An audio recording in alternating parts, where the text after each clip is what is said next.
Hi, everybody. This is Marlene with Eerie News, and not a day goes by that something eerie is not happening. And today we're going to get into different news. We're going to look at Bigfoot. What happens when Bigfoot, you know, is Bigfoot aggressive? Isn't Bigfoot aggressive? Are we not understanding Bigfoot? We'll get into some information about that. Also, let's look at AI. What does it mean? Robotics. Are we going to be looking at a Terminator kind of scenario down the line, or is just a lot of made up stuff that we are trying to scare ourselves with? All right, fear porn kind of deal. But anyway, let's get off to our first story out of Stranger Than Fiction Stories, and this is titled The Summer of Death. World War II ended, but violence and destruction visited London in another manner. Women were being slain in horrific ways, and in some instances, Scotland Yard was at a loss to identify the perpetrator. The victims were pretty women and young girls, all dead by the hand of a killer or killers who were savage and sadistic. Sometimes there were hardly any clues, and the authorities were baffled. In total, there were 21 deaths. 14 of them were women and remain unsolved. The detectives of Scotland Yard were forced to use adjectives such as horrible and gruesome in their reports because nothing less would apply. English bobbies were unarmed, and Londoners never expected something of this caliber to happen in their city. Police described the antisocial behavior as something not seen since 1918. No doubt they recognized a correlation with the end of war and a surge of violence. It wasn't only murders, but other crimes were being committed at more than double the rate during the 1940s. In London alone, offenses averaged 10,000 in 1 month. In 1938, it had been 4,000. There were 20,000 vacancies open on the police force throughout Britain, 7,000 of them in London. Even the offer of pay and housing brought in few recruits. Scotland Yard's homicide department was undermanned, and their personnel worked 16 hours per day. Many of them had gone 3 months without a day off. On February 16, 1946, Lillian Miller, 20, wife of a Canadian soldier, was strangled on a footpath after she went to a dance in Canterbury. Police questioned 1,700 British soldiers that were quartered near the murder scene, but could find no leads. Her death remained unsolved until 1982. In 1946, William Phipps was 8 years old when he witnessed his drunken father strangle a waitress to death in a lumber yard where he had been playing. His mother swore him to secrecy. She then washed her husband's clothes, which were full of blood from the victim. In 1982, he told the Daily Express, "Now that she is dead, as well as my father, I have to get it off my conscience. I saw my father murder a woman." Lillian was married to a Canadian Army private named Bill Miller. After the war, she worked as a waitress and lived with some relatives. Her husband was in Saskatchewan, preparing a new home for her and their son Victor. On the night she was killed, she went to a dance with her brother Frederick Kemp. Examination of her body showed how she was covered with bruises from resisting her attacker. He had attempted to rape her before strangling her to death. Phipps continued with his story. "I heard someone coming and I hid in a secret camp some of us had made. I saw my father come through the entrance of the yard with a woman and I saw him kill her. I knew that she was dead. I went home and did not tell anyone. My father was a drunken, violent man and I was afraid of him. My mother knew what he had done as he came home with bloodstains on his clothes, and she helped to clean them up. She made me promise never to say anything to anyone, and I never did." His mother, Anna Laura, lived in Canterbury and died in 1980, and his father, Ernest, a railway porter, died in 1963. It's unknown if authorities ever used this information in regards to the case of Lillian Miller.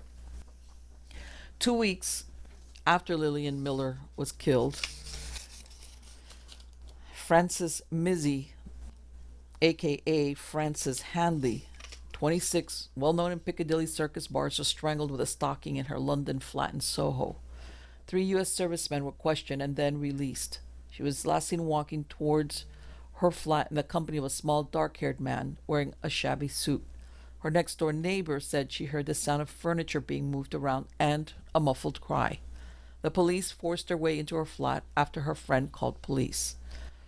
Another report described where Francis was seen a little after midnight with a short sailor, young with a Scottish accent. He was sturdily built, had a thin boyish face with a sallow complexion, and he wore his dark hair well greased. Police believed her killer spent at least a couple of hours in Francis's apartment. Her handbag was missing, and robbery would seem to be the motive. But other rumors circulated that she was killed by a gang for being a squealer, and that she informed on one of her friends who belonged to a black market gang. The only clue left behind was the button from a man's suit, strands of hair, and a partial fingerprint from the bedside table. Frances was married to a 27-year-old Maltese man who was also her pimp. On February 27, 1946, he spent 3 months in prison after pleading guilty to promoting her for prostitution. He had been convicted of the same in February 1944. Her murder remains unsolved. Muriel Drinkwater, 12, was killed on June 27, 1946. She disappeared while walking a 1-mile path from where her school bus dropped her off and her home. Her mother saw her coming along the trail that led into the woods, and then she was not seen again. The last person to see her was Hubert Hoyles, 13, who passed her on the path. He had gone to her family's farm to buy some eggs. The next day, a police inspector found her body. She'd been shot twice in the chest, beaten around the head, and raped. Within a few days, a World War I-era Colt 45 pistol was located. This was the murder weapon. Police searched up to 150 miles around the home and interviewed approximately 20,000 men in Swansea and the adjoining area. Despite the intense search, the case remains unsolved. In 2003, the case was reopened, hoping that answers could be found using DNA evidence. This effort stalled out until 2008, when retired cold case detectives found Muriel's clothes in storage. On the back of her coat, a semen stain that had faded was circled in yellow. A profile was retrieved and made, but no match was connected to any DNA in the database. Hubert Hoyles, who passed her on the path, was cleared. In 2020, a documentary, Dark Landing: Hunting the Killers, suggested that Ronnie Harries was Muriel's killer. He was hanged for the murder of John and Phoebe Harris, an older couple who were his relatives. They presented evidence at the time of Muriel's death that he was employed by her father. DNA has also been taken from Muriel's family in order to rule them out. One of Muriel's cousins offered insight into what happened to the family after her death. He said his grandparents, Muriel's parents, had changed after the murder. They had been regular churchgoers but stopped going to church and moved away from the farm within 2 years of the murder. In 2010, the National Records and Archives closed the case off to public access at the request of Scotland Yard. The reason given was it could help find the perpetrator, as long as they're 6 feet above ground, that is. Less than 2 weeks after Muriel's murder, another girl was killed. Her name was Sheila Martin, 11, who was raped and strangled with her hair ribbon. She was found in a thicket near Falcombe Green, while 10,000 people watched motorcycle races a few yards away. Like Muriel, she was only a half-mile from her home. On May 29, 1946, Robert Parrington Jackson, a theater manager, one-time British naval officer, and actor, was shot to death in his office at the Odeon Cinema in Bristol. He was shot during a scene in the film The Light That Failed by Rudyard Kipling, which was playing in the theater. There's a scene where 5 shots ring out. It was then that Jackson was hit in the head. There was no attempt at robbery, and no clues could be found at the scene. The key to the safe remained in the manager's pocket, and the money in the safe was left untouched. At the inquest, the pathologist confirmed it was not a suicide. His findings were that it was a heavy caliber weapon used in the shooting. The police believe the perpetrator escaped by going over girders beneath the cinema balcony. In 1993, a man claimed that his father, a criminal called Billy the Fish Fisher, made a deathbed confession in 1989. He said it was a botched robbery and he shot Jackson. There has been no corroboration if this is true. The building later turned into a closed store that had reports of haunting activity, and 2 exorcisms have been performed there. This case remains unsolved. Doreen Marshall, 21, served in the WRNS during the war. She was discharged in June 1946, and she took a holiday in Bournemouth to convalesce from a bout of measles and influenza. She stayed at the Norfolk Hotel since it was the only one open to civilians. The rest were used as billets for troops. The hotel was close to 100-foot cliffs that framed the beach with a seawall promenade. While taking a walk there, she met a handsome man who introduced himself as Group Captain Rupert Brooke. In reality, his name was Neville Heath, and he was already tied to the murder of another woman. She had afternoon tea with him and spent the rest of the afternoon in his company. She then accepted his dinner invitation. Something happened during the time they spent together which she started to feel uncomfortable being with him and asked another guest to call a taxi for her. Witnesses said he had been drinking heavily. He canceled the taxi and offered to walk her back to her room. She disappeared, and on Friday, July 5th, this was reported to the police by the manager of the Norfolk. The manager also called the Tollard Royal, where she had dined there the night before. The following day, Heath spoke to a constable offering his help. He went to the station and from a photograph identified her as the woman he dined with the night before, but his story was that he had left her in the gardens in central Bournemouth. Doreen Marshall's mutilated nude body was found hidden in a grove close to the private beach near the hotel. Her father and sister came to Bournemouth and went to the police station, where they were introduced to Heath under his alias. He even joked about a similarity to the poster put out for Neville Heath. The police grew suspicious, went to his room and searched it. A bloody scarf was found, as well as a railway cloakroom ticket, which in turn led to a suitcase with a diamond pattern weave riding whip inside. It was stained with blood. After further questioning, he admitted his true name. He was taken to London and charged with the murder of Marjorie Gardner. This was his first victim, who was found bound at the ankles and whipped by a leather crop with metal tips that left 17 gashes on her chest, stomach, back, and face. A foreign object, possibly a branch, was shoved into her vagina. She had a gash that ran from the inside of her thigh to her mutilated breast. Later it would turn out he savaged another woman in the same manner only a month before. Neville Heath had a troubled past. He joined the Royal Air Force in 1937 at the age of 20, but was dismissed for going AWOL. He used the alias of Lord Dudley and Lieutenant Colonel Armstrong while forging documents and breaking into houses. He was sent to a youth detention center. At the beginning of World War II, he joined the Royal Army Service Corps and was shipped off to the Middle East. There he frequented Cairo brothels where he paid to whip young prostitutes. A year later, he was court-martialed for fraud offenses and for being absent without leave.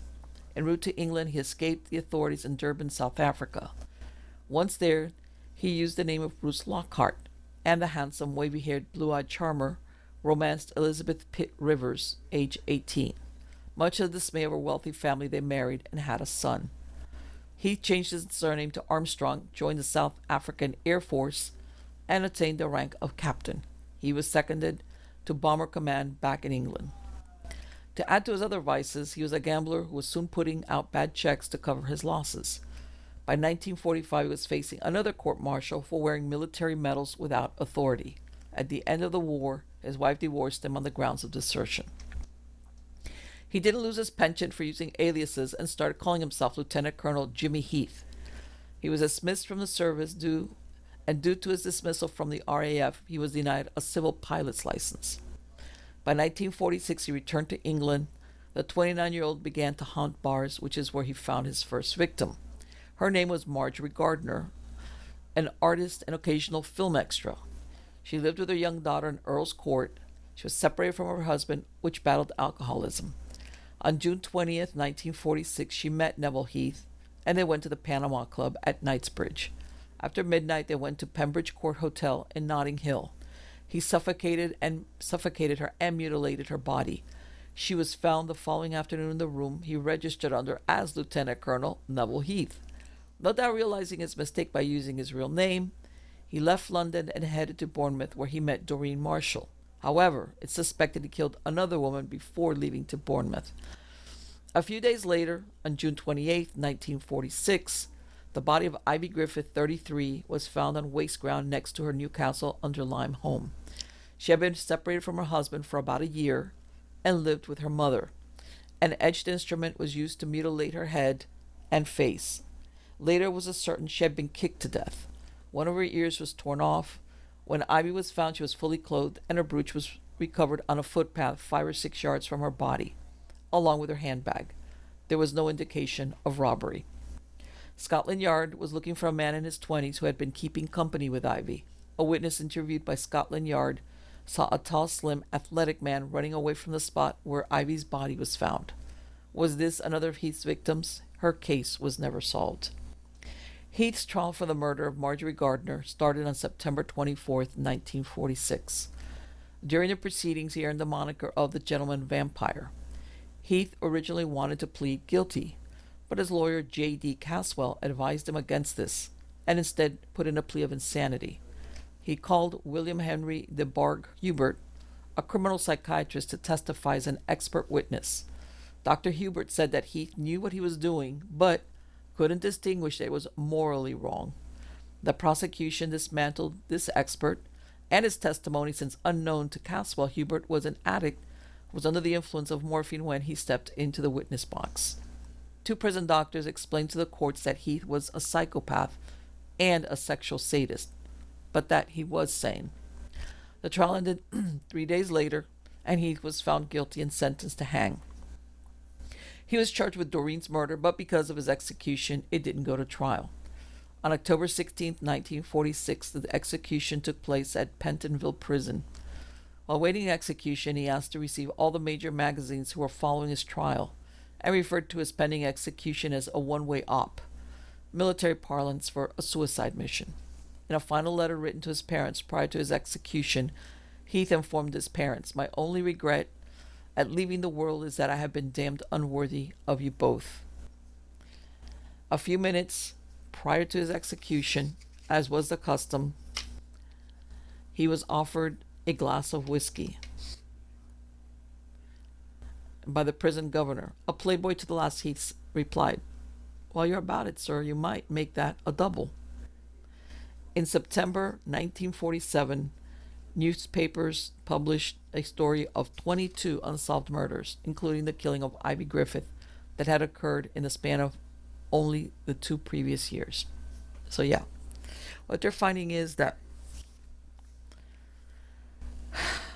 war, or the aftermath of war, I guess you call it, men that are coming back from being exposed to violence or already violent to begin with and got more violent when they went off to war, that there's an uptick of crime. And also, of course, that there was less law enforcement to take care of, to address crimes.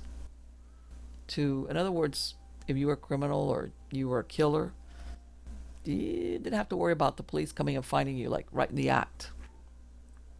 So, and sometimes when you see, even now with this case of Muriel Drinkwater, where they're closing down the archives, and sometimes I think about that. I'm thinking, well, why would anybody, whether it's the British government or any government, want to do this? Especially now with the advances of DNA, I'm thinking to myself, well, you know what? Maybe what it's about is, what if they used the DNA in this case that had semen stains of all things, and the killer was right there? It was, in other words, it would have been an easy solution to the murder. And especially, let's say a police force like Scotland Yard, which has this reputation of being this superior law enforcement, agent, like just like the FBI and all this stuff. Like all of a sudden they look stupid. They look stupid because it wasn't like, this was not a difficult case to solve. The killer was right there. All you had to do was, in other words, without the DNA thing here, 50 or 60 years in the future, or no, in this case it would have been like 70 years, you could have solved this. But you guys didn't.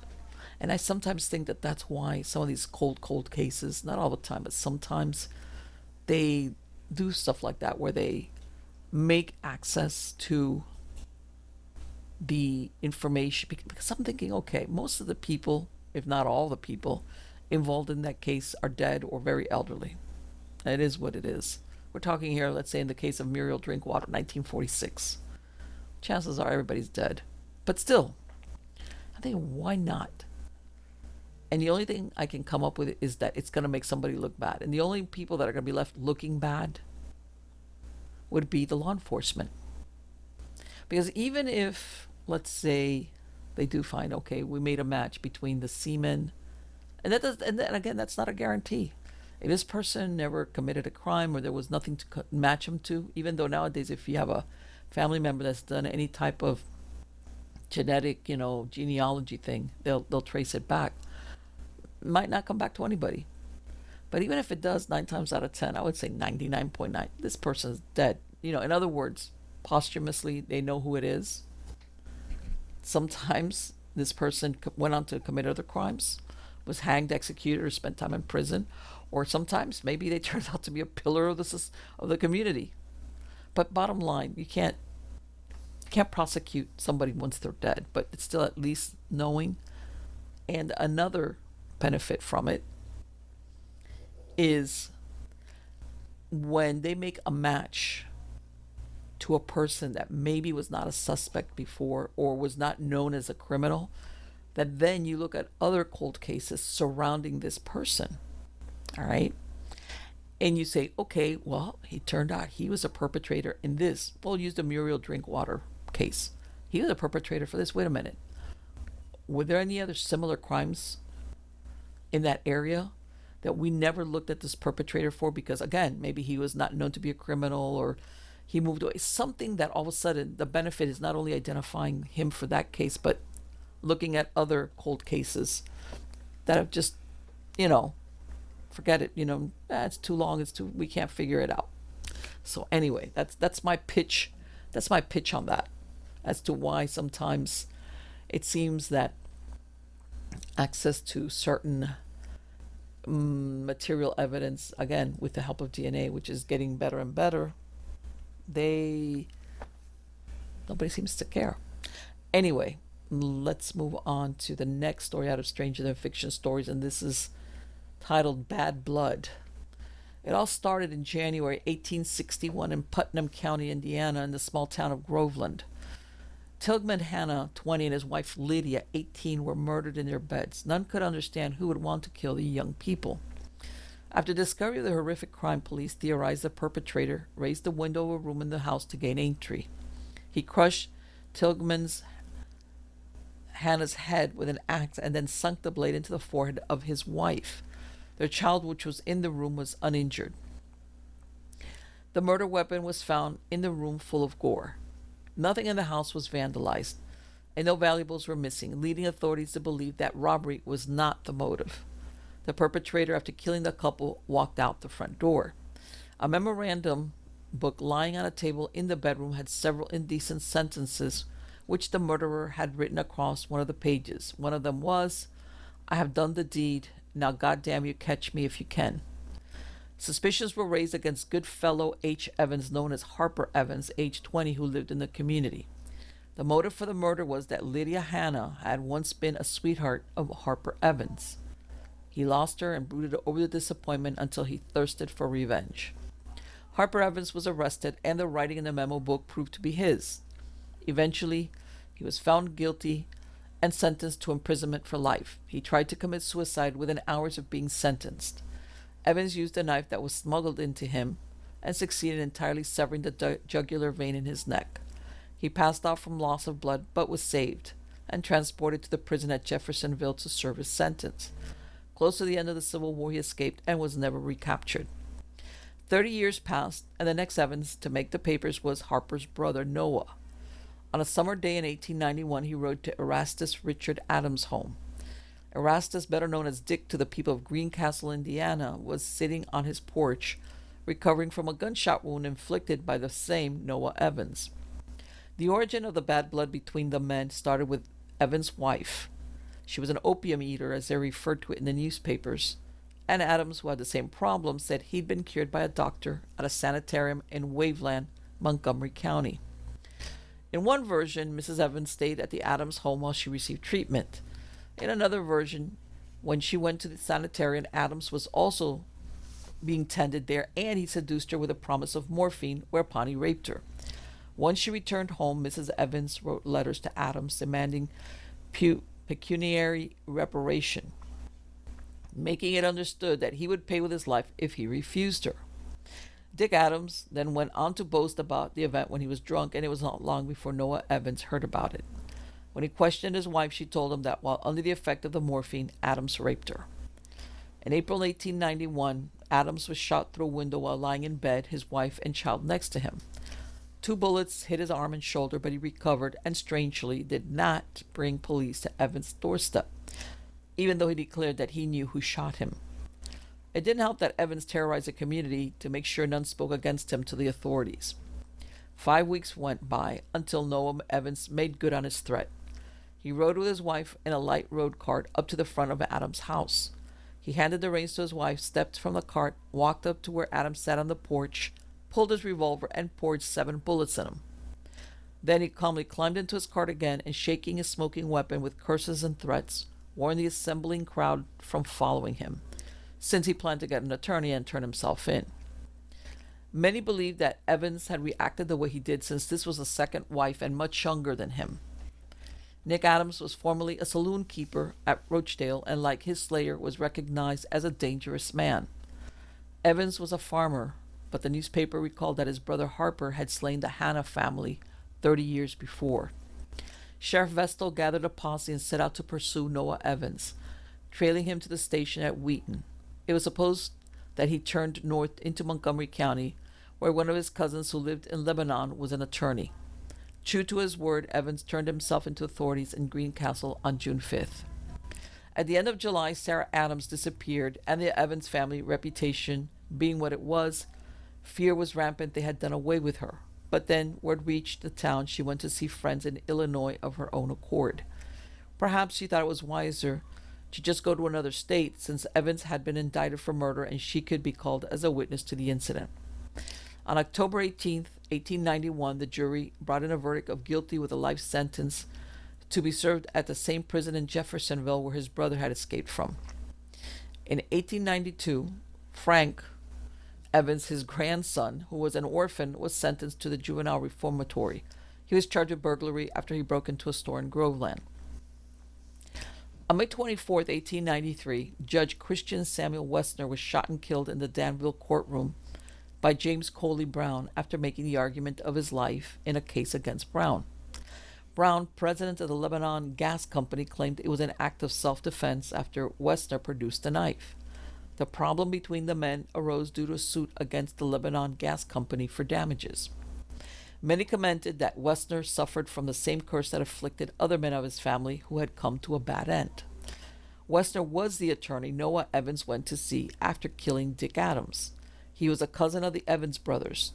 He assisted in the selection of the jury but withdrew before the testimony was taken and took no part in the defense of Noah Evans. At this time, Evans was still serving his life sentence in the Jeffersonville Penitentiary. In November 1893, Brown was acquitted of the murder of Samuel Westner. Westner's son also had a wild streak, and he was called a peacebreaker. Known as Tance, he was under several indictments for unlawful acts. He had attempted to cut the throat of his father-in-law, Jim Livingston. He was reported to have shot at William Bechtel, a saloon keeper of Lebanon. It was thought that through the influence of his father, none of the indictments against young Westner had been pushed.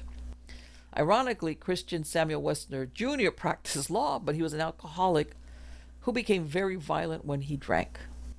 14 months after Westner Sr. was shot, his son also met a gruesome end at the hands of his father-in-law, James Livingston. The trouble started 3 years before when Westner married and proved to be a very jealous husband. This led to many quarrels. Shortly after the marriage, Mr. Livingston tried to interfere when Westner was berating his daughter. The belligerent son-in-law cut him about the face, but his intent was far deadlier, which was to slice his throat. There had been other quarrels that followed. The day before his death, Westner arrived drunk at his home and drove his wife, mother, and sister from the house. They took refuge at a neighbor's property, and in the morning they sent for the deputy who prepared warrants for Westner's arrest. The women were afraid to sign it since Westner was very abusive and had often threatened their lives. The next day, Westner went looking for the women and ended his search at his father-in-law's home. He confronted Mr. Livingston and said he would not leave without his wife. His wife was indeed hiding in her father's house. Livingston reached behind the door and brought out a double-barrel shotgun and shot his son-in-law in the chest. On October 31st, 1894, James Livingston went to trial and was acquitted of the murder of Christian Samuel Westner Jr., based on self-defense. Westner's widow Eva went on to marry 2 more times and died in 1965 at the age of 90. The last mention of Noah Evans was in 1897, where he was still serving his life term, and after this he fades from history along with his grandson Fred. His brother Harper Evans evaded capture.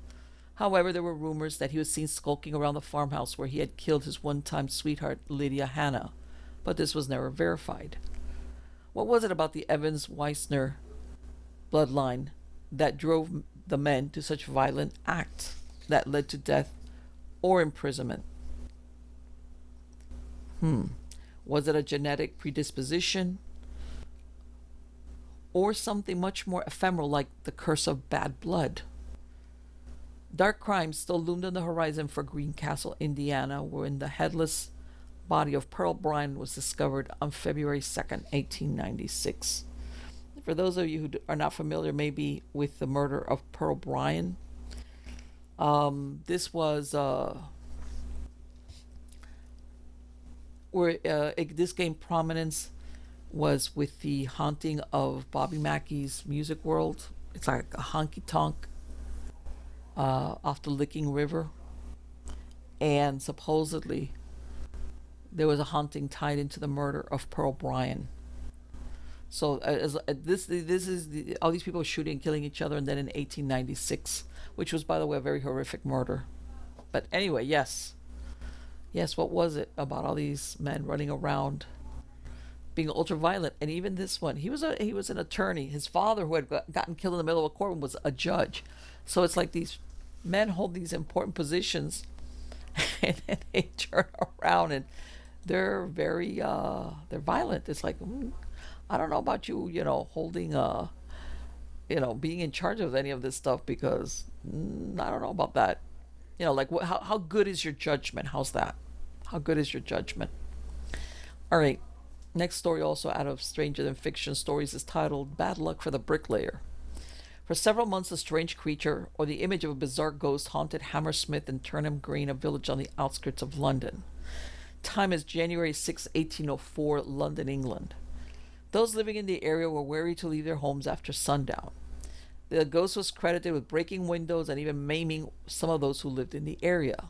Local news wrote about an encounter with a strange wraith. This was the description. Quote, on December 15th, 1803, during the night, servants belonging to a brew house situated on the outskirts of town were returning with a friend. They were met by the ghost dressed in what they described as to resemble the hide of a calf, with a pair of enormously large horns and cloven feet. The men turned and ran. However, he overtook a drayman, seized him by the throat, and nearly choked him. A week later, a stage driver, traversing down a lane near the Margrave of Anspach, heard a weird rustling noise. By the moonlight, he saw what he described as a strange creature dressed in white, gliding over an adjoining meadow. When it came near, he saw bladders coming from its feet, shoulders, arms, body, and head. This was what was making the strange noise he heard. Being a cautious man, he ran back to the town and raised the alarm, telling all who would lend him an ear what he had seen. Several men returned with him to where he left his horses and coach, and found the traces had been cut, and the horses were grazing in a field nearby. Since then, the ghost appeared every evening in the churchyard, which was about a half-mile from the town. End quote. What would have been a local story that with time faded served to set a legal precedent in England concerning self-defense. It was suspected the apparition was that of a suicide victim, a man who had slit his throat. Contrary to religious norms, he had been buried in consecrated ground. This would not allow his soul to rest. There was no organized police force at the time, and the citizens could only look to themselves to form patrols. By then, there was a suspicion that it was not a real ghost, but someone posing as a ghost spirit. In January 1804, Francis Smith, an excise officer, patrolled with the local citizens. He shot and killed a bricklayer named Thomas Millwood. Smith thought Millwood was the infamous Hammersmith ghost. William Girdler, a night watchman, stood at the corner of Beaver Lane on January 3rd, 1805, at around 10:30 p.m. He crossed paths with Francis Smith, who was armed with a shotgun, and they agreed to meet after Girdler called the hour at 11 p.m. They parted ways, and soon after Girdler heard a shot ring out and with John Locke and George Stowe, they met with a fat Smith who seemed agitated. At the scene was Millwood's body. Soon the constable arrived and took Smith into custody. A surgeon examined the body and determined that death came about as a result of a gunshot wound on the left side of the lower jaw with small shot about size number 4, one of which had penetrated the vertebrae of the neck and injured the spinal marrow. It was not the first time Millwood was mistaken as a ghost. He was a bricklayer who normally wore white clothing as part of his trade. Smith was tried for murder and found guilty even though he had no malice in the act. He was sentenced to hang, and then it was commuted to 1 year's hard labor. The publicity of the case forced John Graham, an elderly shoemaker, to admit he pretended to be the ghost by draping himself with a white sheet. There is no record of the shoemaker ever being punished. The reason he gave for the prank was revenge against his apprentices. Sightings died down until 1824, but it was the appearance in the 1830s of Spring Hill Jack that ended any stories of the Hammersmith ghost. In 1988, on a similar case, the Privy Council wrote into law that if a person genuinely believes that a crime is being committed, it cannot be held against him if it turns out to be wrong. So there you go. Poor bricklayer, dresses in white, and everybody's running around looking for the ghost, and he gets shot for his troubles. And again, but think about it. Even though this is 1804, a long time ago, to over 200 and 20 some years. Again, we come to this same dilemma. If you shoot somebody or anything, shoot and you hurt, kill, but you really honestly think that this person is posing a threat, or it doesn't, doesn't even look like what you in this case. Remember, these people, everybody here is primed and hyped up. We might think, oh, who's going to believe that there's a ghost running around? But again, these people are primed, and this is the middle of the night. This is not like around now that you have city lighting or ambient lighting. It must have been very dark. And you're running around at midnight, and you're already thinking, and everybody's running around saying, the ghost is doing this, the ghost is doing that. You believe it. How's that? Same thing now. How accountable can you hold somebody that genuinely believes that they're shooting a ghost? Which, of course, if you think about it, how can you kill something that's already dead? But that's a whole other thing. But yeah, even now, that's something to consider. Present day in modern times. Next story. This is out of Zero Hedge, and this is titled Chinese Military Unveils Robot Murder Wolves, Drones That Definitely Violate Asimov's Laws. Here we go. The Chinese military conducted tactical exercises integrating robotic wolves and infantry-operated drones, underscoring Beijing's push to deploy unmanned systems and modern combat operations. The 76 group army drills focused on battlefield coordination between personnel and autonomous technologies for reconnaissance, strategic point clearing, fire support, and breaching defensive positions, according to a military statement. The exercises represent China's latest effort to advance unmanned warfare capabilities amid growing global competition in military robotics. The robotic wolves, branded Steel Warriors, debuted at the 2024 Airshow China exhibition before being deployed in joint exercises with Cambodia. During the 2024 Golden Dragon exercise, China fielded a rifle-armed robotic wolf for assault operations. The follow-up Golden Dragon 2025 exercise featured a UAV equipped with QBZ-95 assault rifle, providing fire cover for ground units.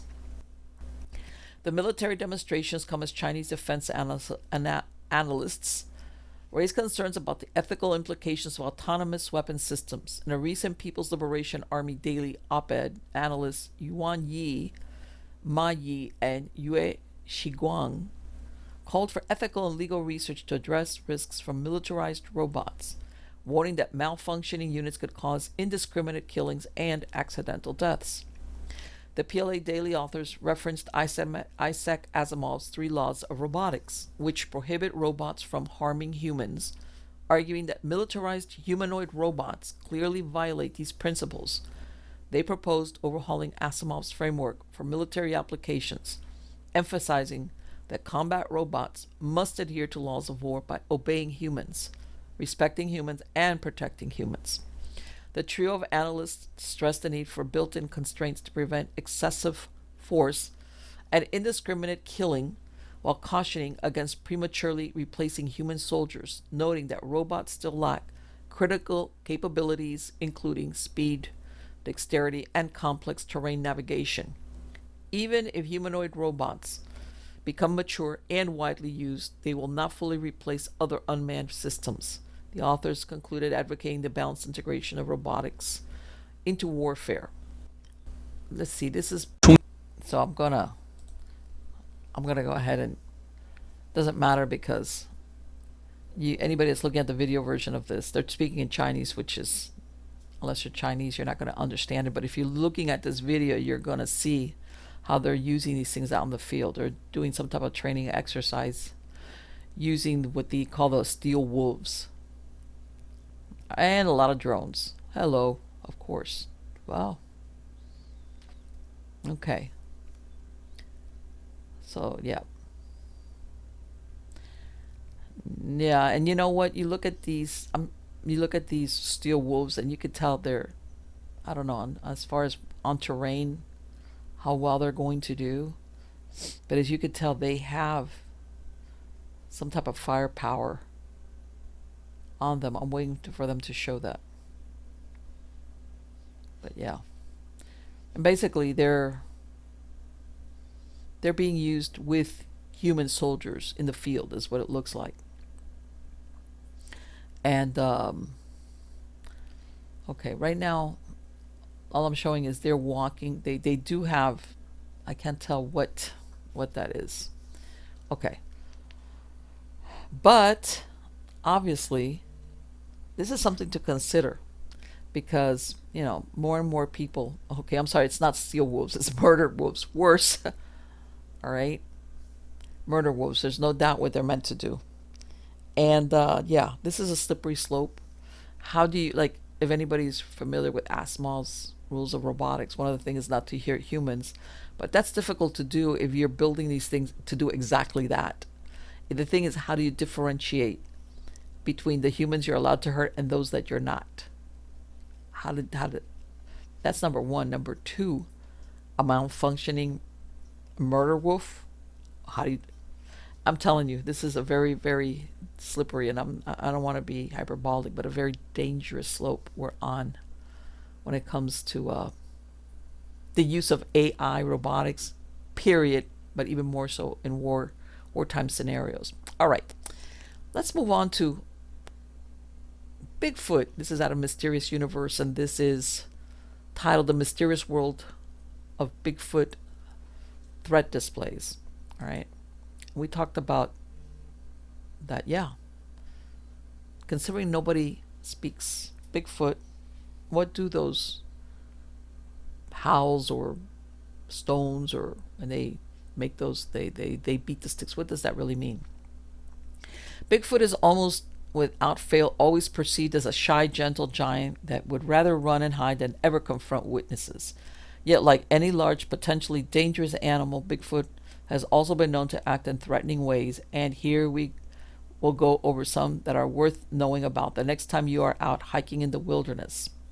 One of the most basic and quite possibly most common forms of apparent Bigfoot aggression is wood knocking.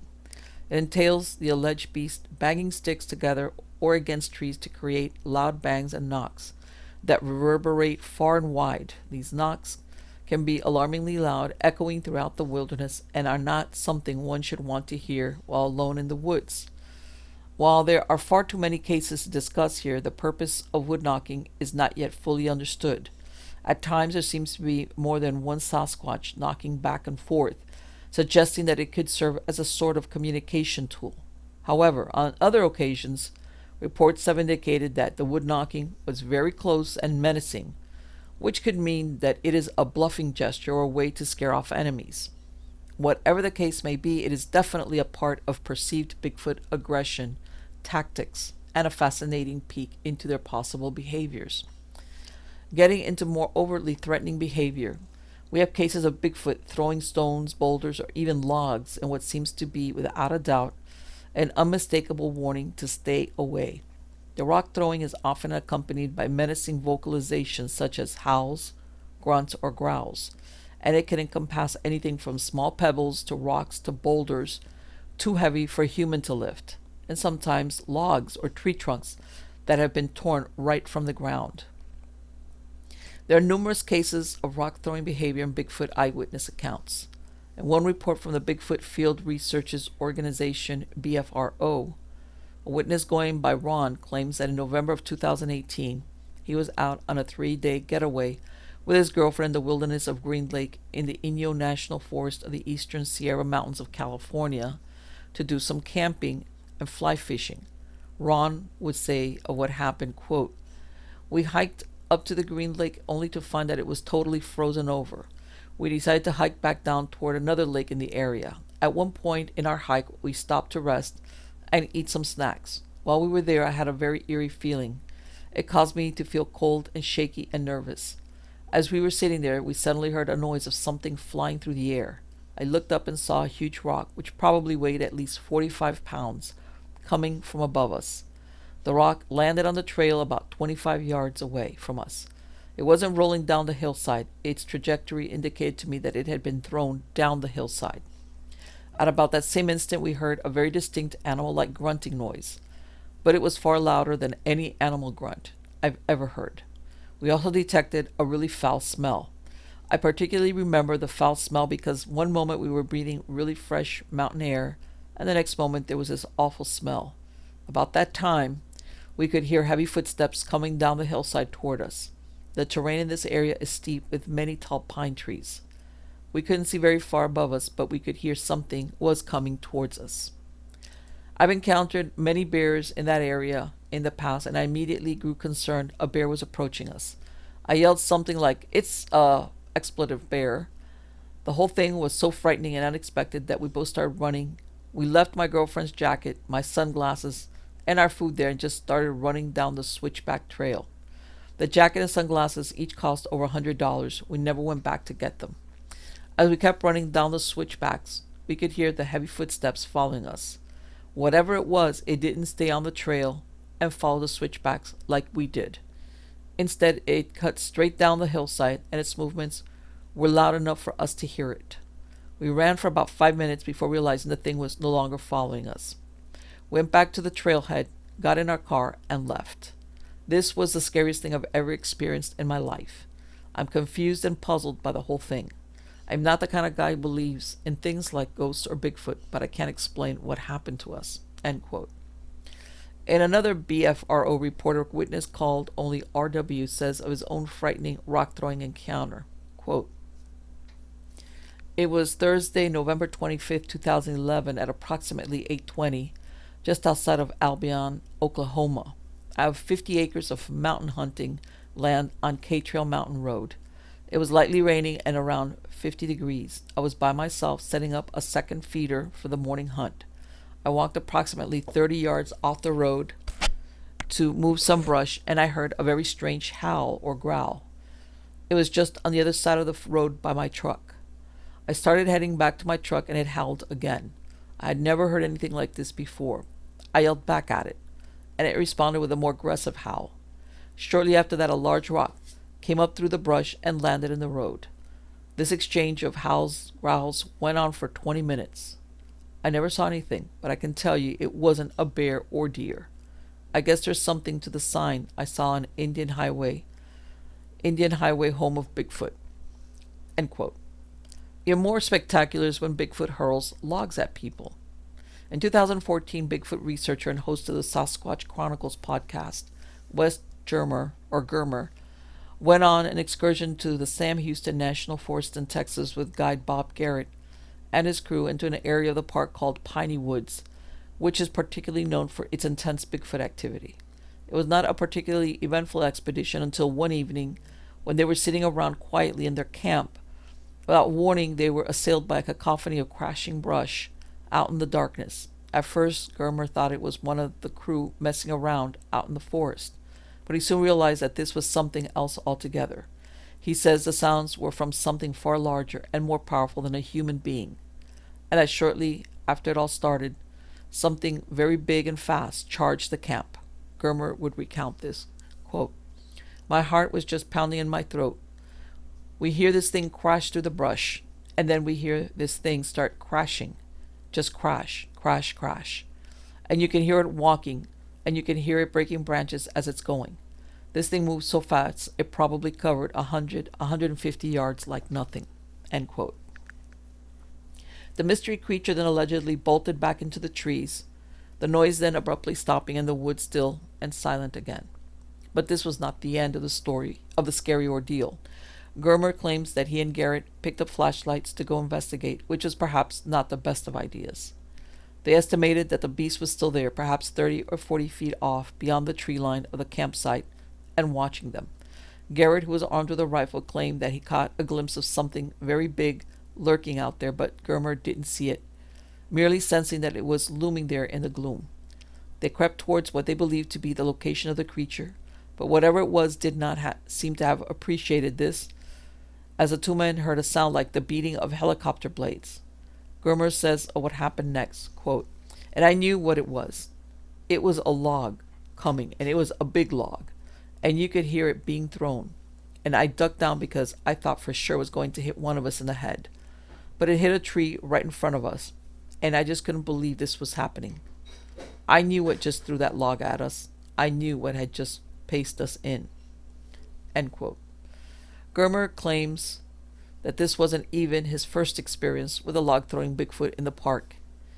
He says that on a previous expedition to the same spot, a log had come sailing from the woods to smash into a spot where his girlfriend had just been sitting just moments before, and on another occasion he had cowered in his truck as it was bombarded by rocks, sticks, and logs by the angry creatures. When they had finally left, he returned to his campsite to find it totally destroyed, as if a very large animal had ransacked it. That night, the aggressive displays would continue, of which he would say, "We could hear them run back and forth, and the tree limbs and broken trees flew into camp, non-stop." They also heard noises that sounded like a monkey trying to be an owl, or as Germer describes it, a freaking werewolf. This was also in the same general vicinity as the other incidents, so whatever it is, there obviously does not seem to like company. The BFRO has several similarly harrowing cases from the region. In the summer of 2009, a witness by the name of Stan Williams was on assignment as a photographer for Texas Highways magazine and the Texas State Travel Guide to photograph the Sam Houston National Forest. In the late afternoon, he was west of Cold Springs, hiking out with his camera looking for shots. He claims he came to a clearing about a mile to 2 miles into the forest, where he waited for a few minutes in the hopes of getting a shot of some wildlife. As he sat there watching, he apparently heard some crashing noises from beyond the tree line, and a strange sequence of events would play out. The witness says, quote, "After a few minutes, there was a loud crashing noise on the other side of the clearing that startled me, as deer make almost no noise. Before I could react, a small juvenile black bear came out of the trees, stopped in the clearing edge, and put its nose up in the air sniffing. It then abruptly turned around and ran back into the woods. I started to go after it for a photo, but thought better of it as its mother would undoubtedly be nearby. I decided to go back the way I had come to give them space. I had barely turned when I saw a huge dark humanoid shape about 10 to 12 feet away through some very thick yaupon brush. I'm 6'3" and I was looking up at 20 to 30 degree angle to its head and huge shoulders. Texas bears don't get anywhere close to this size, more like an Alaskan Kodiak bear in size. I froze. All of a sudden its hand moved and a 2 to 3 inch diameter tree trunk, about 15 feet long, came flying toward me. I ran like a werewolf was after me, and it might have been. I was back at the car in just a few minutes, clothes torn and bleeding from cat's claws and briars trying to stop me. I jumped in the car and peeled out, not stopping till I reached Cold Spring." End quote. The witness would only later process what had happened and come to the conclusion that he had a very close and dangerous encounter with a Sasquatch. Unfortunately, he was not able to get a picture of it. It might seem odd that this professional photographer, specifically waiting there in the clearing for wildlife to appear, wouldn't have been able to get a picture of the creature, but one of the BFRO researchers who followed up on the case had said of this, quote, "This is a classic example why we get no close photos and few distant blob squatch photos. Here you have a trained professional photographer with a professional equipment in a wooded environment. Presented with a potentially life-threatening situation, he was stricken with fear, fearing that he might be attacked by something so close to him. There was no thought to raise the camera to get a money shot. We spoke about that. He kicks himself to this day about not raising his camera. He was all about getting the heck out of there. He reacted like virtually anyone would, especially if they had no idea what they were encountering or what to expect from it. That's what happens when someone is in self-preservation mode, even a professional photographer. Those who wonder aloud why we have no good close-range photos need only imagine this exact scenario, and honestly consider what you would do. In many cases such as these, end quote, in many cases such as these, the rock throwing or log throwing is joined by another Bigfoot threat, a tactic in which they will shake brush or trees violently. Another BFRO report gives a good example of this. In 2016, 2 hunters were out at the Blackstone Gap area, northwest of Nordegg, Alberta, Canada, to do some bow hunting. It would be a trip they would not forget anytime soon. BFRO researcher Becky B. would say of the incident, quote, at approximately 9:30 p.m. on September 9, 2016, the witness and a trusted hunting partner arrived in the Blackstone Gap area near Nordegg, Alberta. Shortly after arriving at the site, the witness and hunting partner started a fire to prepare supper. Almost immediately, both hunters began to hear leaves crunching and something big moving through the brush, approximately 25 yards away at a nearby tree line. As experienced outdoorsmen, the witness and the hunting partner both assumed that the noises were being caused by a bear. The hunters retrieved their shotguns as a precaution. The sounds of movement, cracking leaves, and breaking of branches continued from the same location for approximately a half hour. In an attempt to scare off the presumed bear, the hunters fired off a round from the shotgun into the air. Immediately following the shot, a spruce tree in the tree line where the noises had been coming from began to shake violently, followed closely by a soccer ball-sized rock being thrown from the same area seconds later, landing close to the hunters. The tree shaking as well as the rock throwing continued for a full 20 minutes, with a total of 17 rocks being thrown toward the hunters. Throughout this entire time, no vocalizations of any type, growling, huffing, or screaming were heard. The witness and hunting partner packed up their camp within the 20 minutes while the tree shaking and rock throwing were continuing and vacated the area. They rushed to leave the area. The witness left a cell phone on a stump in camp. Although witness is a lifetime hunter and has been into the area frequently over the past 25 years, there was extreme hesitation to return to the location to retrieve the phone. Prior to this encounter, the witness had felt the feeling of being watched in this area but had never felt threatened like on this occasion. A variety of alternatives and scenarios were considered by the witness, such as other campers or hunters shaking the trees and throwing rocks. However, this was ruled out due to the remoteness of the location and the high level of danger to other humans still remaining concealed after a shotgun was fired into the sky approximately 25 yards away. The possibility of a bear or cougar shaking the tree was also considered and rejected due to the occurrence of prolonged rock throwing that accompanied the tree shaking. After a number of emails and phone calls with the witness, I determined that witness was credible and very familiar with the area. The witness was a lifelong hunter who was camped in a fairly remote area which he had visited frequently over a 25-year period. The hunting partner refuses to discuss the experience. End quote. One thing that is interesting to note about these cases and others like them is that the rocks or other objects thrown almost always miss their marks. Sure, maybe they just have incredibly bad aim, but it is almost as if the creature do not actually want to hit their targets, but are rather just trying to scare people away so that they can be left in peace. If this is the case, it further cements the idea that Bigfoot is largely a peaceful creature that often just resorts to these threats to make people leave it alone rather than out of any malicious desire to hurt them. Scariest of all Bigfoot threat displays is a behavior that seems very similar to gorillas, and that is what is mostly called a bluff charge. In the wild, adult silverback gorillas do this by rushing forward while thrashing brush and beating their chests, and this is not too different from what is reported with angry Bigfoot. In Bigfoot bluff charges, the creatures will rush loudly through the trees and brush towards the intruder, seemingly trying to make as much of a ruckus as they possibly can, and often coming so close that the witness fears for their life. This may or may not be accompanied by rock throwing, tree shaking, wood knocking, or even attacking a witness's vehicle, although it is worth noting that the person is almost never harmed. There are many cases of Bigfoot bluff charges going way back. In as early as 1952, a man saw Bigfoot on a dirt road north of Orleans that emerged from a spot near Bear Creek and went off into the Bear Valley. The witness kept driving but later saw the same creature and stopped his car. At this moment, Bigfoot ran forward in a very menacing manner, veered off to walk down the road, and then charged again, this time grabbing the car and refusing to let go until the man had driven a few hundred yards. 1968 has two such reports. First was when a man named Mike Gordon was camping in his Dodge truck at a place called Grays Falls Campground in March of that year. He woke in the middle of the night to see a Bigfoot rush towards the truck, which he proceeded to pound on and shake for around 2 hours before stalking back into the trees.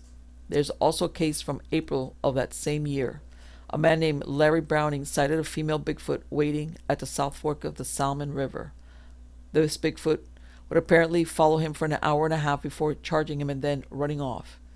In a more recent report from the BFRO, the witness claims that in 1983, he was on a retreat in Bradenton, Florida, when he had a life-changing experience. He says of what happened, quote, I woke Saturday morning while my parents and uncle were still asleep. I decided to dress and go sit on the pipe overlooking the Manatee River as I had done in the past. It was about 6:30 a.m. I wore my dad's deputy sheriff coat because it was cold out. After sitting on the pipe for about 20 minutes, I got up and started walking toward my uncle's apartment, which was about 200 yards away through the woods. After getting only 20 yards from the pipe, I heard something walking up the riverbank to my left, making a lot of noise while it walked. I stopped in my tracks, looking and listening, when all of a sudden out stepped in front of me this incredibly large creature which was about 30 yards away. While it was walking, it was looking around and briefly looked my way. Then all of a sudden it realized it had seen something and turned to look again in my direction. It stared a few seconds and then started running towards me. I ran towards the 8-foot barrel wire fence behind me, which was about 20 yards away, next to the pipe. I grabbed the top of the fence and climbed over quickly. The barbs tore my pants as I climbed over. As soon as my feet hit the ground, the creature was standing face to face with me about 6 feet away with only the fence between us. The creature was at least 7.5 feet tall, dark brown hair head to toe, dark eyes, approximately 400 to 500 pounds, and very long arms. We stood there about 3 seconds looking at each other until the creature reached over the fence toward me. That is when I took off running for my life down the fence line, with the creature running alongside of me on the other side of the fence. To this day, all I remember is the snorting and grunting sounds it made while running alongside of me. As I was running up the dirt road, the creature ran into a thicket and could not continue the chase. I continued running towards my dad's old workshop on the campgrounds until I was able to jump back over the fence. After crossing the fence, I made my way back to my uncle's apartment, very cautiously watching for the creature. Upon arriving at my uncle's apartment, I told my parents and uncle what had happened. All of us went over to the pipe where I had encountered the creature. We could not find the creature anywhere. I have never forgotten that day or had been so scared in my life. I really felt like the creature was attacking me for reasons unknown. I didn't know what I had seen, and I didn't know about Bigfoot or Sasquatch until years later. I never told a soul outside my parents and uncle on the day of what I had seen in fear of being laughed at, until I came across the BFRO where others had come forward with their stories. This prompted me to tell mine. End quote. Again, as with the rock throwing, the creature never actually seemed to lay a hand on the victims and don't seem to be trying to cause any harm, which they could very well easily do if they wanted. So while being charged by an 8-foot-tall, 600-pound ape-like beast might be jaw-droppingly terrifying, it doesn't seem that any of these are actual attacks, but rather bluff displays designed to warn off intruders. In the end, despite all of these threatening gestures, is Bigfoot a real gentle giant after all? We may never know, but in the meantime, it might be better not to piss one off. Well, you know what? Maybe they they get like that. Maybe they have like a mating season. And they react to males. I've always wondered about that. To males overall. Even if you're not a Bigfoot, pheromone something is like, hey, if you're male, if this is my mating season and you're male, you're the enemy right now. Might be as simple as that. Hi, everybody. It's Marlene with Eerie News. And as to this last story, I didn't want to cut off so abruptly, but it was going to be another story about robotics. There was this really neat video on there as part of the story, which turned out to be a parody. It's still neat.